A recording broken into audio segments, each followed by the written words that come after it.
big things happening in Venezuela here in the coming weeks that you can count on, because now they're telegraphing their moves openly. And what they're calling for here is tactical actions starting April 6th. This is part of Operation Freedom to overthrow Nicolas Maduro from Venezuela. This is all being pushed by their interim president that is being recognized by the United States, Guiado. And he is making all these calls. Now, obviously, the West is drawing up all this information and doing all this through him. He is their man. And they're saying they're going to rise up out of nowhere. And they've even talked about marching on Maduro's home. His presidential palace, or whatever it is, so to speak. If they make this move, there will be clashes, there will be fighting, there will be bloodshed.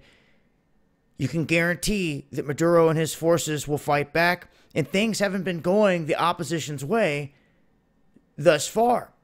There's been a lot of people in the streets going off on them, saying that they can see that other countries are interfering and intervening, that everything was fine until all these threats came from the West, and that now they're sitting in the dark mostly. 80% of the country is in the dark. This is what the White House tweeted last night. You also had multiple statements made by Marco Rubio. And if you missed it, let me repeat what this man said. Venezuela is going to enter a period of suffering no nation in our hemisphere has ever confronted in modern history.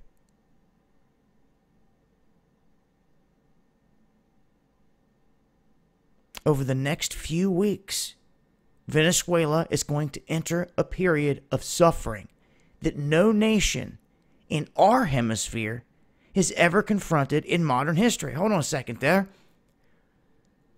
We're in a different hemisphere than them. They're in the southern hemisphere. We're in the northern hemisphere.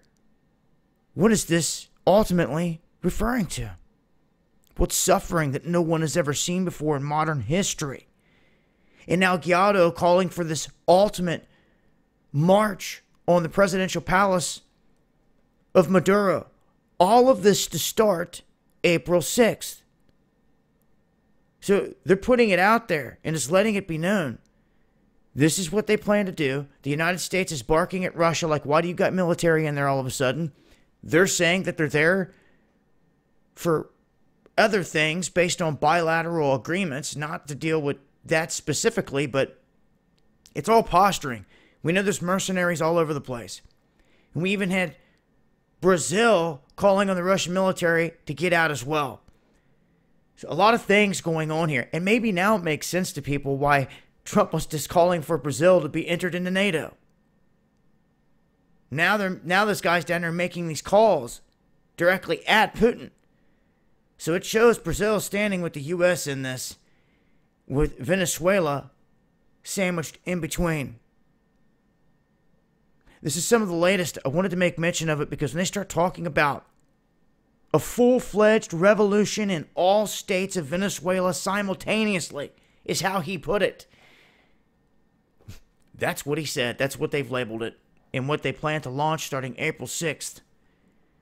I'm going to leave links. I'll continue to update on this on a daily basis. Make sure to follow me on Twitter for more. Join us Friday nights, 8 p.m. Eastern on Dabu77 for Underground World News Live. You can also hit me up, Dabu7yahoo.com, if you got anything you want me to get out there. This has been Dabu7. Much love, y'all.